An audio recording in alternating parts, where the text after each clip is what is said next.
Okay, so before we start working with our data and making queries to the database, let's go ahead and actually add a few more projects here so we have more to work with. So let's add a project here. This is going to be called Code Sniper. It's something that my friend Sharir Shuvo is working on. And we'll just say this project has 80 votes with a vote ratio of 78%. So that's going to be a percentage later on. And we'll go ahead and add another one.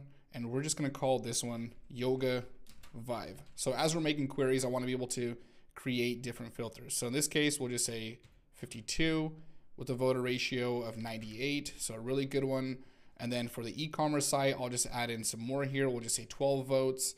And this is going to have a voter ratio of 30. Let's say it didn't do so well. And then the portfolio, let's just say a vote total of 4 or 6, and then a vote ratio of 65.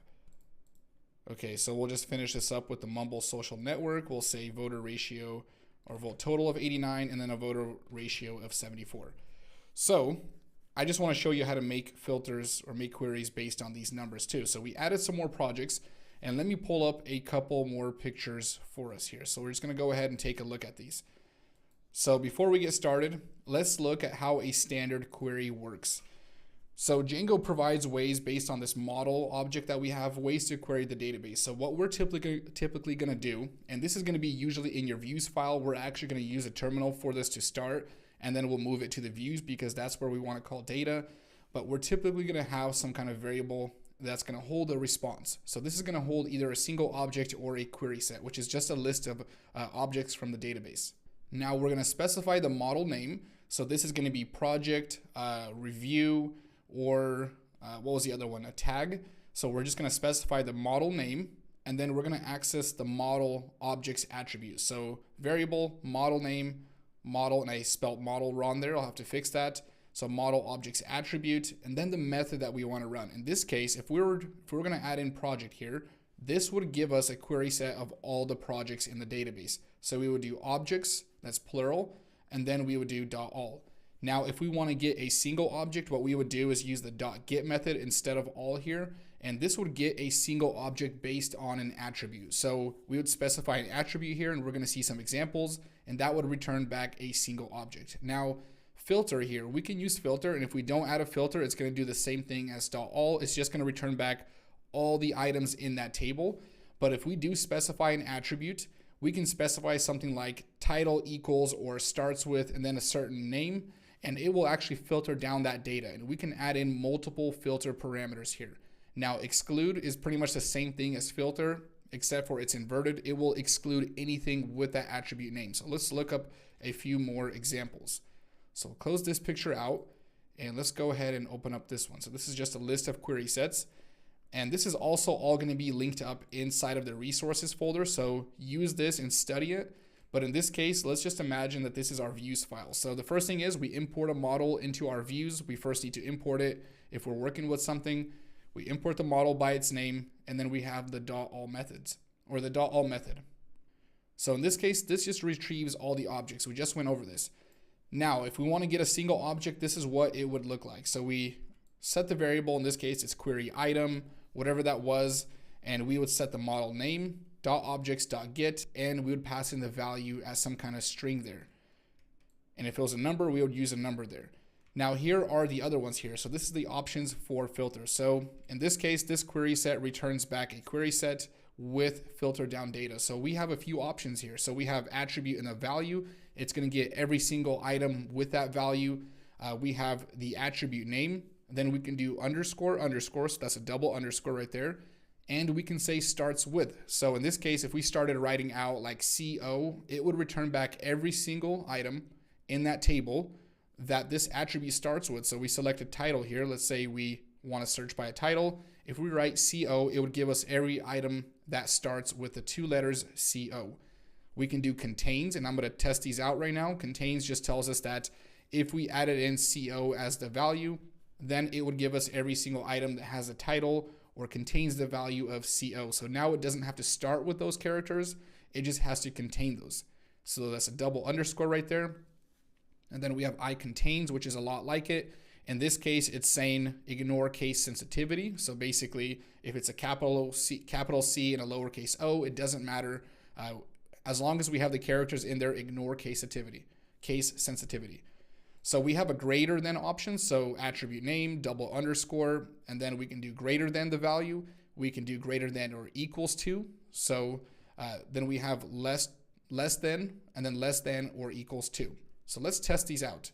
So we have a few more down here. We can create items here. So there's a couple more filters here. We're able to order data, create and modify data, and we will do these in a second, or I'll just refer back to the picture. So now that we summarize that, let's go ahead and actually get some data. So what I'm going to do here is I'm going to expand this right here. Let's go ahead and open up the shell here. So we're going to do Python manage.py shell, and this is just going to give us a way to, let me reset that. So that's 2 L's. This is just going to give us a way to interact with our database.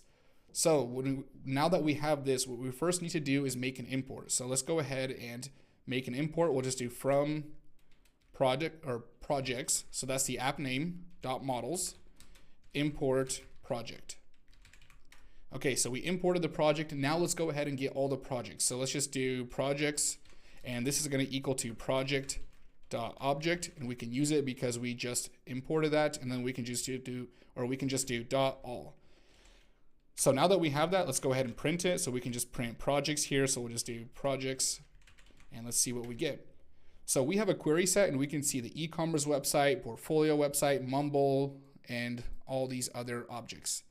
So that just gives us all the objects. What if we wanted a single object here? So let's just do project, and then we'll just do obj, so project object. And then in this case, we can just do project.objects.get. And let's see, what do we want to do? We want to get the portfolio website. So in this case, we want to access it by the title attribute. If we knew the ID, we can do it that way, but that's a long string, so I don't want to do that.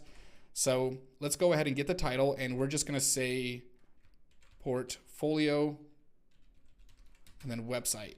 And it has to be exact if we're matching it up. So everything went correctly there. So now let's go ahead and print that. So this retrieved an object with this value. So let's print it. And we're just going to do print project obj. And let's see what that looks like. So there we go. So now we can actually access certain attributes of that project. So we can do project.title.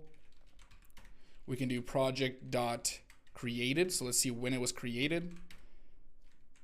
That needs to be a D at the end. So there we go. We can see that timestamp and everything looks good there. So let's actually filter some data. So if I clear this, oh, I'm in the terminal, so I can't do that. So let's go ahead and actually filter something down. So let's just do this. We'll do projects, and then we'll set that to project.object or objects. So I keep forgetting the S there. And then we can do .filter. And let's just get every value that starts with a P and an O. So we'll just say title, and then we can do underscore underscore starts with, and then we'll just do PO. Let's see what that gives us. So we can print projects now. So we'll just do print projects, and that only gives us one back. So let's see if we want to print everything that starts with a P. So let's remove the O. Now let's print out projects. And it's still giving us, it's the portfolio website. So let's see, it looks like we only have one value that starts with a P. So let's see, what's a value that contains multiple letters here or characters? So in this case, we're not going to filter it down by that. What we're going to do is we're going to go by a number value. So let's go ahead and get every project that has a voter ratio above 50. So in this case, we're just going to say vote underscore ratio. I believe that was the attribute. So let's test this. Vote ratio is underscore underscore greater than or equal to 50. So we'll set 50 there, and let's print that out. So let's see, we have portfolio website, Mumble, social network, Code Sniper, and Yoga Vive. So what if we want to get every value that's less than 50? So let's do this. We can do less than or equal to, and then let's print that out. And we have the e-commerce website. So now we're able to filter data down. So if we want to modify data, what I'm going to do now is just open up this picture here, and we'll recap here. So these were the filters we were just running. We can do contains values and so on. There's quite a bit we can do. We haven't ran through exclude yet, and we're going to see these throughout the project. So I figured you'd learn better that way. One thing we can do is chain values. So I don't think I did that in an example here, but if we wanted to filter by multiple attributes, you would just add in your second attribute in a comma and then add that. Now, if we want to actually create an object, we can set this. We can just do model name.objects create, set the values, and that will create an object. If we want to modify some data, we can just query an object and then set the value and hit the .save method, and that will update it. We can also delete an object here. So once we get the object, we just use the .delete method, and I forgot to add in parentheses there, but make sure you add that, and that will delete it. Now, what we could do is actually query all the children of a model. So there is something called the set method. Now this one gets a little bit tricky for people, so let me try to explain this. We can get any object here.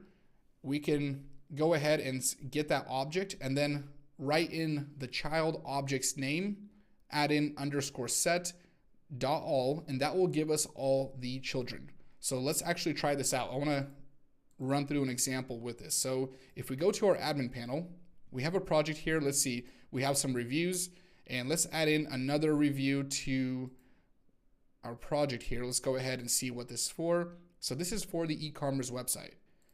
So let's write in another review. So we'll just go to the e-commerce website.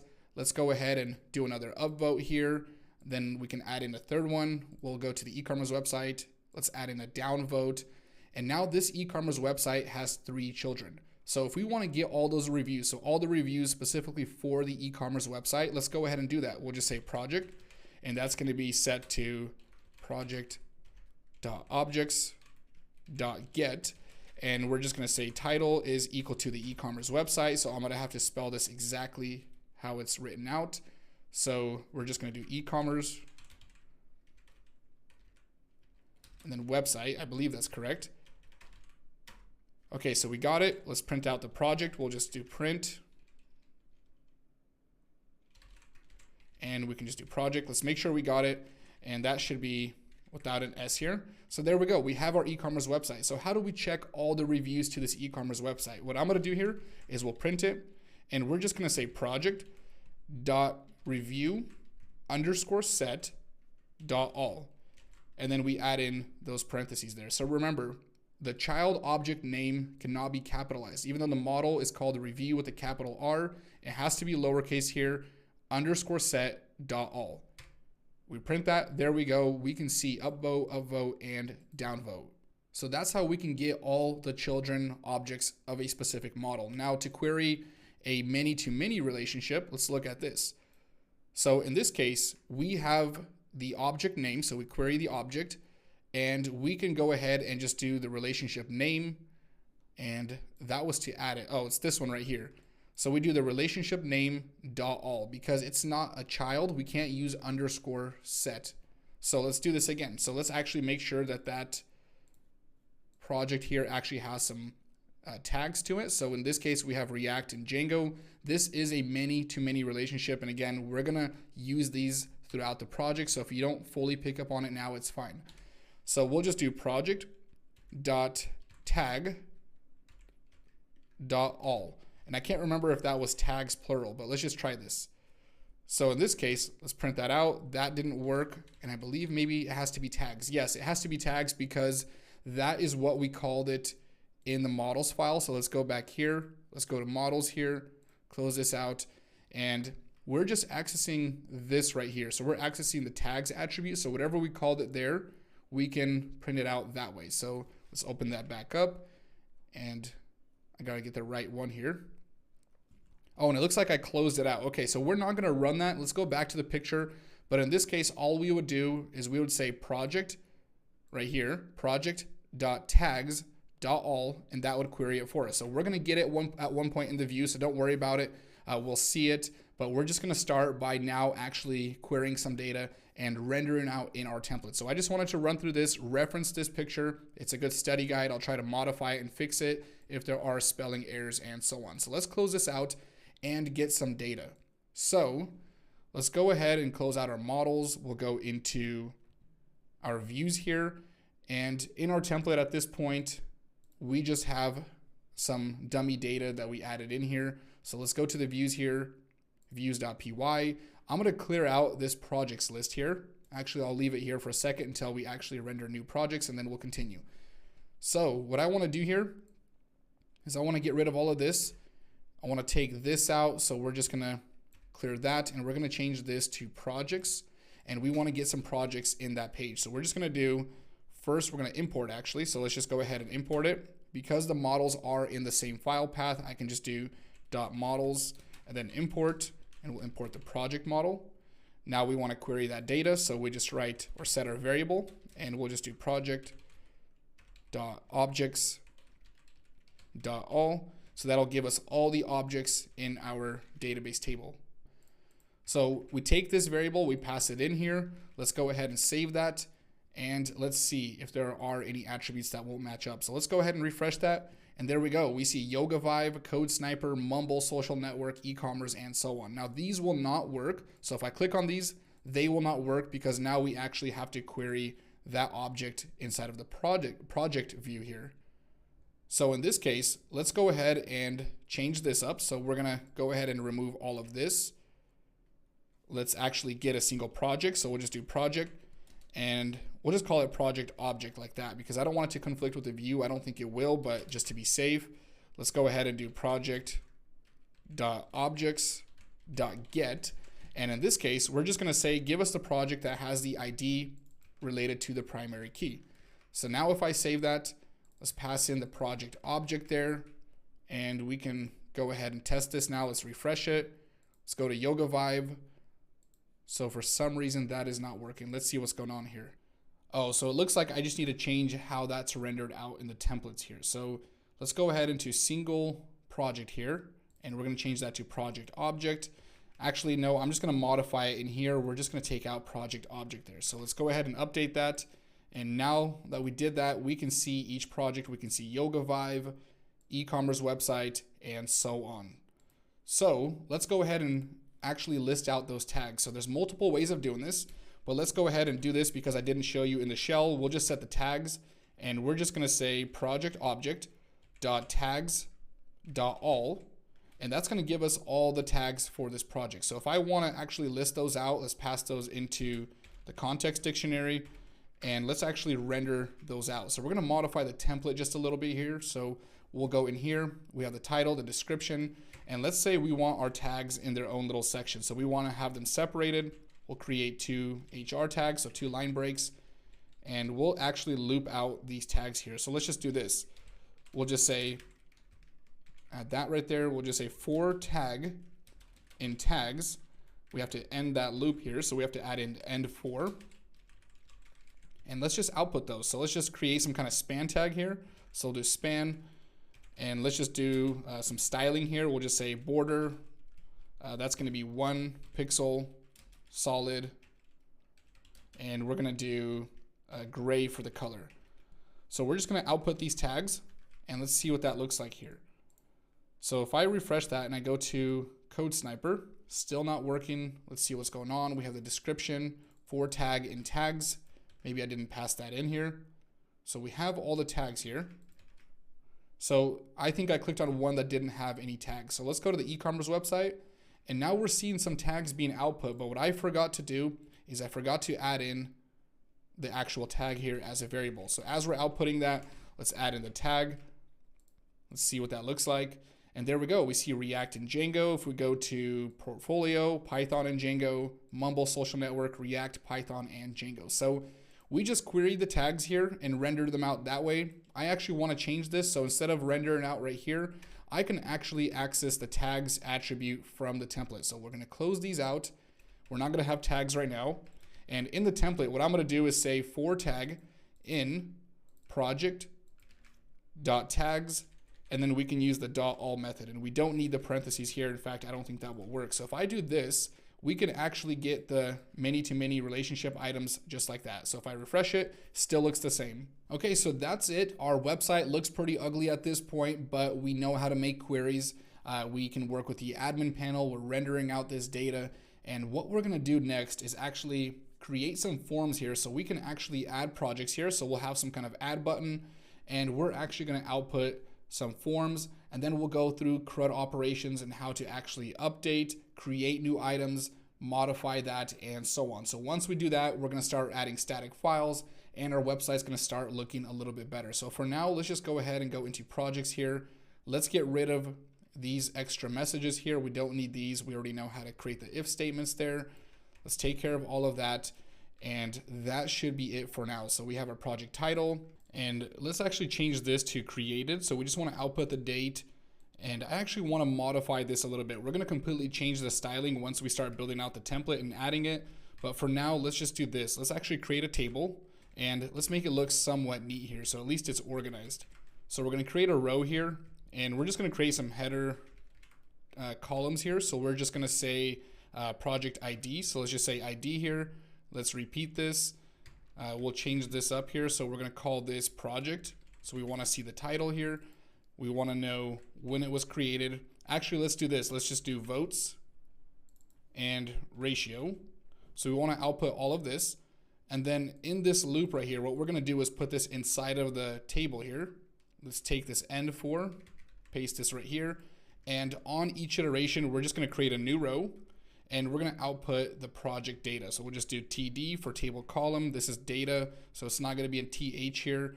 And we'll just get this title right now. So let's start with this. That can go right there. We want the votes next. So we'll just copy this right here. We'll just do vote count, and let's see, what was that called here? So that was vote total and vote ratio. So vote total and then vote ratio. And then we want the date. So we can take that right there, and we'll just say created. Okay, so we have that, and I want to also add in this link. So let's just do this. Let's add in one more table column, and we're just going to say view. So this is just going to be a link like that. We'll just throw in view. So we have that A tag, pass in the project ID, and in here, we're just going to create one more column so it matches up, and that's going to be just an empty heading right there. So we don't actually need to say anything. So let's see. So we can take out this UL tag. We have this table. So we have our header row right there, which is going to list out the titles. We loop through, we create a row with these columns. So we also need an ID here, I just realized. So that needs to be project ID. And let's just see what we have here. So if I go back here, let's go to that home page. Now we see the ID, the project, the votes, ratio, and the date. And I can actually click on these. So really quick here, let's actually just add a percentage symbol here. So let's actually take the vote total, put it here, and we'll just say ratio. So I feel like it's better to put out a ratio and then a percent sign after that. So that way we can know what that vote is, and then we'll just say votes, put that here. And then let's just do this. Let's just do plus votes or positive votes. So positive votes.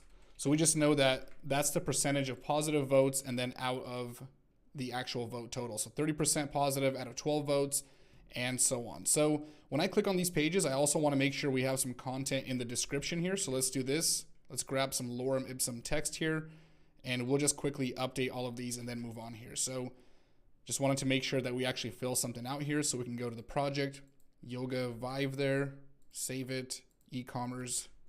We'll just paste the same thing right now. Okay, let's go ahead and update all of these. Portfolio. Did I just do portfolio? Yeah, I already did that. Okay. So Code Sniper, and there we go. So now if I click on these links here, let's go ahead and refresh that.